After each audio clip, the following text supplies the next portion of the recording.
الشرعية في الجامعات الإسلامية يجب أن يتم باللغة العربية. فانطلاقا من موقفنا من فريق الحكومة نقول ونؤمن ونشدد دعمنا لهذه القضية بأن التعليم العلوم الشرعية في الجامعات الإسلامية يجب أن يتم باللغة العربية، معتمدا على المعطيات الكثيرة الوافرة التي تدل على شدة دعمنا لهذه القضية.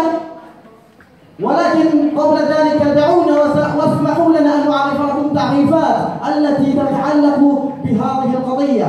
الأول ينبغي علينا ما المعنى من كلمة التعليم؟ معنى من كلمة التعليم هنا يعني العملية المنظمة التي تمارس من قبل المعلم بهدف نقل المعارف المهاراتية إلى الطلبة. ثم العلوم الشرعية، لازم علينا كذلك أن نعرف ما معنى من كلمة العلوم الشرعية. هي مجموعة من العلوم المختصة بالشرع الإسلامي، وقد نشأت هذه العلوم خلال فترات متتالية لتأسيس المدارس الفقهية والمدارس العلمية الأخرى منذ نزل القرآن الكريم على خاتم المرسلين. إذن واضح جدا بأن العلوم الشرعية يتعلق بالدين، والدين طبعا يتعلق باللغة العربية، كما أننا نفهمها بأن مصادر الدين اللغة العربية. وقال عمر بن الخطاب: تعلموا اللغة العربية فإنها جزء من دينكم. وقال أحد العلماء: من أراد أن يعلم جودة دين الأعجمي فانظر إلى إقباله على العربية، إن دلت على شيء فإنما تدل على أن اللغة العربية يجب أن يكون أن يتم في تعليم العلوم الشرعية في الجامعات الإسلامية. لاحقا يا عزيزي لم أزل في بداية الكلام، وتتمثل محاضرة اليوم إلى عدة محاور. الأول من محور التربوية مميزات اللغة، وأن زميلي المتكلم الثاني من فريق الحكومة سيتناول المحور الواقعية. فدعوني أن أمر إلى المحور الأول من محور التربوية. فنؤمن بهذه القضية إيمانا كاملا. لماذا؟ لأننا لقد طالعنا هذه القضية مطالعة عميقة من ناحية التربوية. نقول بأن تفضل بالسؤال مباشرة. علمنا جميعا أيها الجماهير النبلاء بأن مصادر ديننا الإسلام هو باللغة العربية، ولكن لسنا ولدنا كأبناء العرب، فكيف تطبيقها في حالة دولتنا إندونيسيا هذه؟ لا بد لك أن تفهم يا أخي الكريم، لا بد لك أن تتفاعل. إذا كنت متشائما مثل هذا فمتى سيتطور دولتنا؟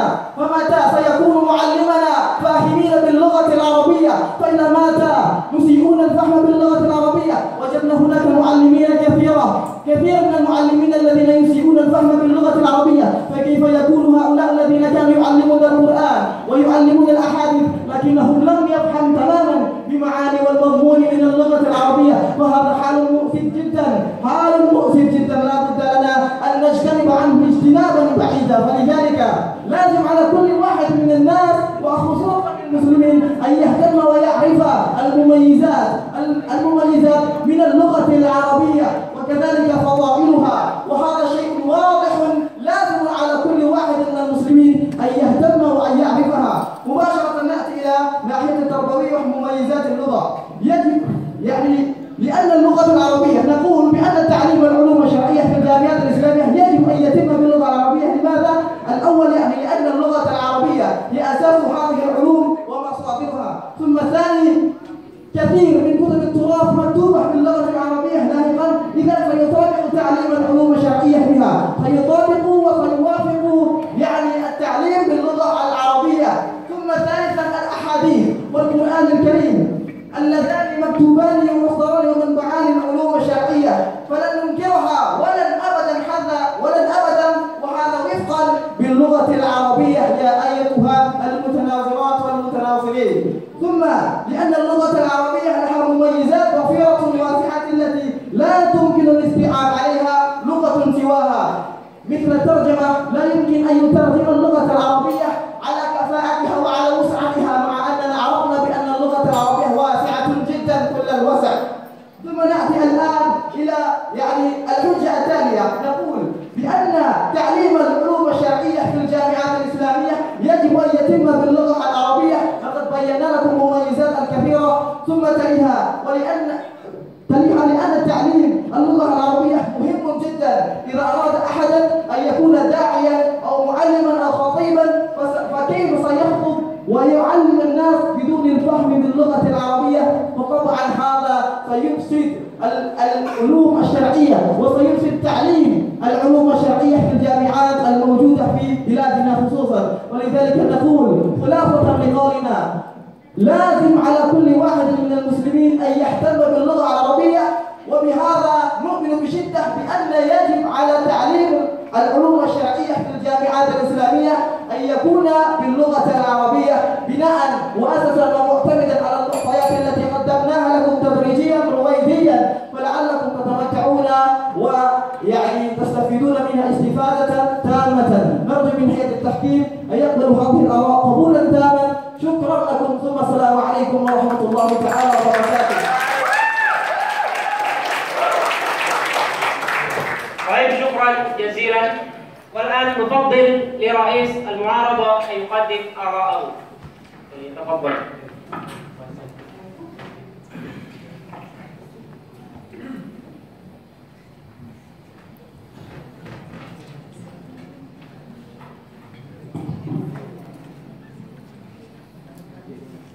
ناظر أديبا منصفا لك عاقلا، وانصف أنت بحسب ما ترياني، ويكون بينكما حكيم حاكما عدلا إذا جئته تحت كمان. فسلام الله عليكم ورحمته وبركاته. حمدا وشكرا لله، صلاة وسلاما على رسول الله وعلى آله وأصحابه ومن والاه. أما بعد، الموقر رئيس البرلمان جلالة صف الحكام المعروفين بالعدل والنزاهة، ولا أنسى لكافة الأصحاب من كلا الفريقين، الحكومة التي تخالفني في الرأي والمعارضة التي تساندني في الرأي، ولكننا نشارك في هذه الجلسة العلمية البرلمانية في حب اللغة ولا سيما في حب الوطن. أعضاء البرلمان الموقرون جميعا، متع الله مساءكم بتمام الصحة والعافية. جئنا إلى هذه الجلسة العلمية البرلمانية في هذه الأمسية الطيبة لنتناظر عن قضية المجلس، وهي قضية مهمة، وهي قضية عما يتعلق باللغة العربية وعما يتعلق بشريعتنا الإسلام. فلذلك أيها الجماهير النبلاء، تعالوا نفهم جيدا وجود هذا المشروع جماعة. فلذلك نقول بأننا كفريق المعارضة نرفض وجود هذا المشروع الذي يقول بأن تعليم العلوم الشرعية في الجامعة الإسلامية يجب أن يتم باللغة العربية. وقبل ما أتطرق وأذهب بعيدا إلى سرد الحجج والبراهين من قبلنا، دعوني أن أكشف لديكم ما هو الخطيئات والمغلطات التي أتت من قبل هذه المعارضة. أولا المعارضة لم تأتي بالتعريف جامعا مانعا، فهذا يدل على ماذا أيها الجماهير النبلاء؟ يدل على أن المعارضة تلحبطت وتقاربت من مسؤوليتها أيها الجماهير النبلاء. فإن المعارضة كذلك لم يبين لنا ما هو المعنى من يجب أن يتم باللغة العربية. هنا نستخدم في هذا المشروع يجب أن يتم باللغة العربية، فلذلك كل التعاليم المتعلقة بالشريعة الإسلامية من ناحية الكتابية ومن ناحية البيانية كلها لازم باللغة العربية 100%. هذا معنى يجب أن يتم باللغة العربية.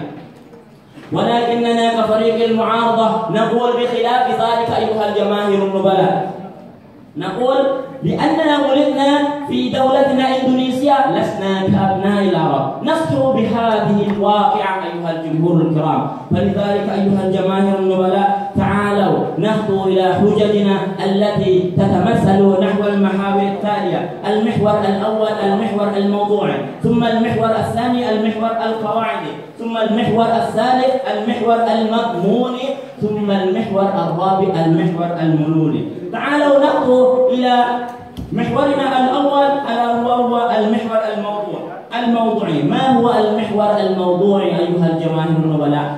علمنا جميعا أن دولتنا إندونيسيا هذه ليست دولة عربية، فلذلك نقول بالشجاعة والصراحة لديكم جماعة لديكم جميعا أيها الجماهير النبلاء بأن أبناء هذا الوطن ليسوا ولدوا باللغة العربية، فلذلك من الطبيعي كانت اللغة العربية لديهم عسيرة جدا. تفضل.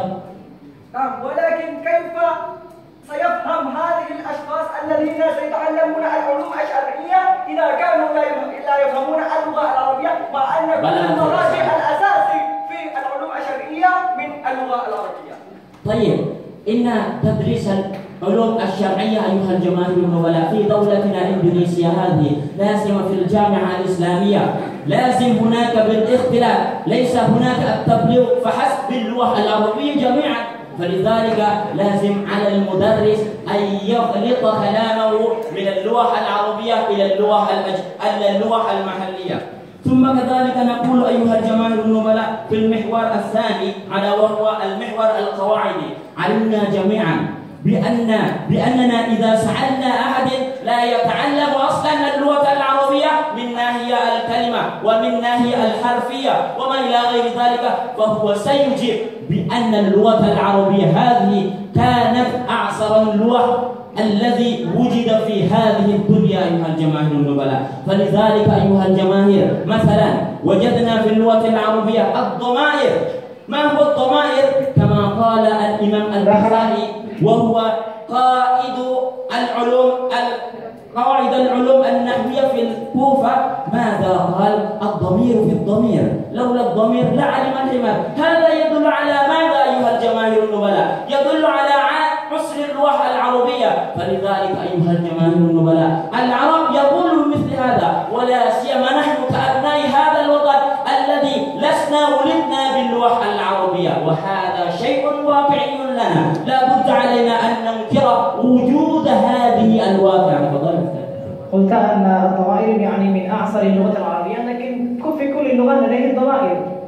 نعم، أنا أقول بأنها من أعصر اللغة الذي وجدناها في العالم. مثلا نحن ماذا نعادل اللغة العربية مع سائر اللغات؟ علمنا بالضمائر في اللغة الإنجليزية وجدناها 7 فحسب، وفي اللغة العربية وجدنا الضمائر هي 19 هو إلى آخره. مع أننا نعلم كذلك هناك ضمير يستخدم لمذكر وهناك ضمير لمستخدم لغائب أو غائبان أو غائبة.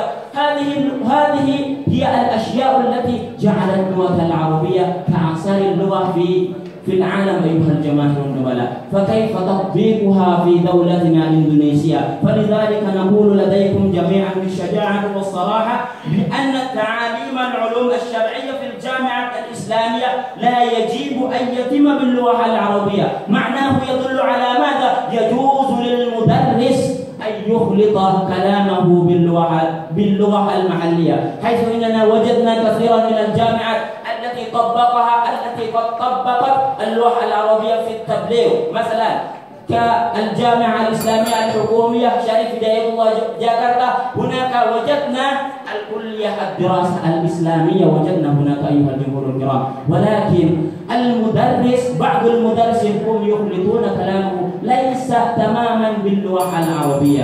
فشكرا جزيلا على حسن اهتمامكم.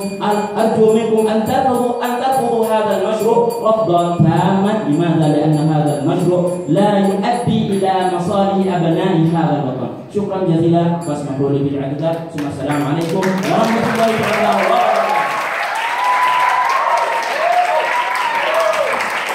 شكرا جزيلا لرئيس المعارضة.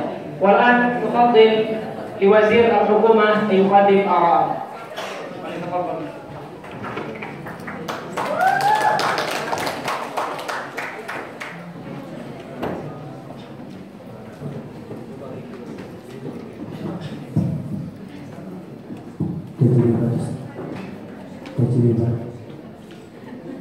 بسم الله الرحمن الرحيم.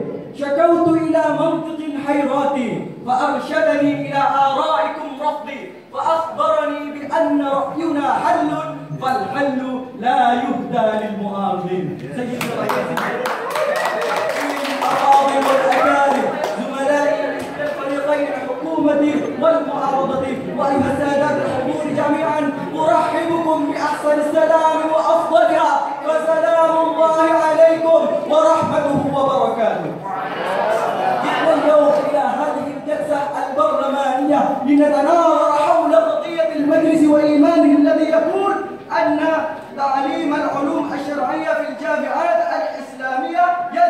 أن يتم باللغة العربية. ونحن من فريق الحكومة طبعا نوافق موافقة تامة على هذه القضية بناء على الحجج والبراهين والأدلة القوية والمتينة. ولكن قبل ذلك أيها السادات الحضور الكرام ويا أيها الحكماء العادلون، أجد نفسي مرغما للرد على الكلام الذي ألقاه المعارضون المليء بالادعاءات والأخطاء والغلطات، ولذلك سأكشف أخطاءهم واحدة فواحدة حتى لا تستمر هذه الأخطاء إلى أيامنا المستقبلة. بداية بأن المتكلم الأول من فريق المعارضة قال بأننا ولدنا في إندونيسيا مع أننا لم نستطيع أن نتكلم بالعربية. أيها السادات الحضور الكرام، نعم نحن من إندونيسيا، ولكننا سنسعى لأن نفهم حقوق الدين ونسعى أن نفهم دقة الدين بأحسن التفهيم، ولذلك نحن نحتاج إلى فهم اللغة العربية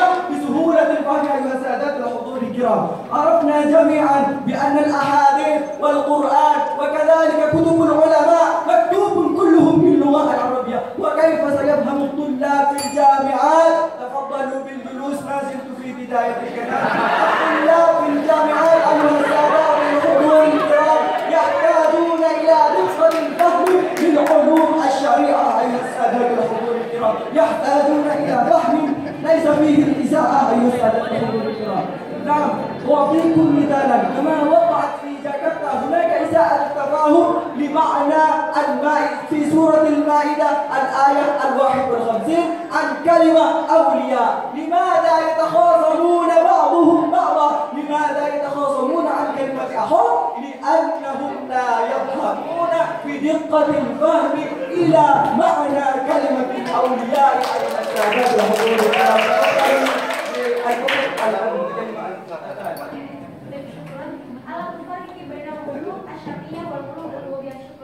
نعم العلوم الشرعية والعلوم العربية شيئين مختلفين أيها السادة الحضور الكرام، ولكنهما يتعلقان كتعلق البحر والسمك. أيها السادة الحضور الكرام، نحن نحتاج إلى تعليم اللغة العربية لأن نفهم المراجع الأساسية في العلوم الشرعية المكتوبة باللغة العربية. أيها السادة الحضور الكرام، نعرف بأن هناك كتاب الموطأ للإمام مالك بن أنس، وهناك كتاب الأم للإمام الشافعي مكتوب باللغة العربية، وكذلك كتاب أصول الفقه للإمام الشافعي في أول مراتب مكتوب باللغة العربية. وكيف سيفهمون الطلاب مع أننا نعرف طلاب اليوم علماؤنا في المستقبل؟ أيها السادة الحضور الكرام، وكيف إذا أصبحوا علماؤنا ولم يفهموا اللغة العربية؟ هذه مشكل عظيم لنا أيها السادة الحضور الكرام. مباشرة ننتقل إلى حجتنا. في حجتنا سنتكلم عن محور الواقعي. أيها السادات الحضور الكرام، كما قد قلت قبل قليل بأن المراجع الأساسي للعلوم الشرعية، تفضلوا بالجلوس أولا تمتعوا. أيها السادة الحضور الكرام، الكتب والمراجع الرئيسية للعلوم الشريعة كلهم مكتوب باللغة العربية، وإن كان على شيء فإنما يدل على أن إذا كان الإنسان أو الطلاب يريدون أن يعرفوا دقة المعرفة إلى العلوم الشريعة فيحتاجون إلى معرفة اللغة العربية كلغة المراجع الأساسية لهذه العلوم. أيها السادة الحضور الكرام، كيف سيكون الطلاب في المستقبل علماءنا وإنهم لم يقرؤون المراجع باللغة العربية؟ إنهم لم يقرؤون المراجع بالعربية، فقد يقرؤون في جوجل وكذلك في الكتب المترجمة إلى اللغة الإنجليزية، وهم لا يفهمون معاني في القرآن وهم لا يفهمون المعاني في الحديث. هذا سيؤدي إلى إساءة التفاهم، يؤدي إلى إفساد التفاهم بين الطلاب للمراجع الأساسية في العلوم الشرعية. أيها السادة الحضور الكرام، أيها السادة الحضور الكرام، نعم تفضل للمتكلم الثاني. طيب، كيف طريقتك أن تعلم الطلبة الذين لم تتم فهم اللغة العربية في العلوم الشرعية؟ نعم، هناك الطبقات، إذا ليس مباشرة نحن نعلمهم مباشرة باللغة العربية، ولكننا نحتاج إلى تعليم اللغة العربية أولا باللغة العربية. إذا لابد هناك أن يكون مرحلة الاستعداد لتعليم العلوم الشرعية باللغة العربية. أيها السادة الحضور الكرام، مباشرة ننتقل إلى حجتنا الثانية. كم من رجل يدعون بأنهم عالم من علماء هذا الزمان، لكنهم لم يفهموا اللغة العربية ولا يقرأوا المراجع الأساسية للعلوم الشرعية، وهم يقرؤون فقط من الإنترنت مثل جوجل وما أشبه ذلك، ويشاهدون وهم يشاهدون المحاضرة في التلفاز وكذلك في يوتيوب، وهذا كله ليسوا من المراجع الموثوقة. أيها السادة الحضور الكرام، أيها السادة الحضور الكرام، وإن دل على شيء فإنما يدل على صحة موقفنا بأننا من فريق الحكومة نوافق موافقة تامة بأن تعليم العلوم الشرعية في الجامعات الإسلامية يجب أن يتم باللغة العربية. ففي الختام أقول إليكم أيها السادة الحضور الكرام، فافهموا ما ضاقت لكم من حجتنا مثنى وثلاث ورباع، وإن خفتم ألا تفهموا فواحدة. شكرا لكم وسلام الله عليكم ورحمة الله وبركاته.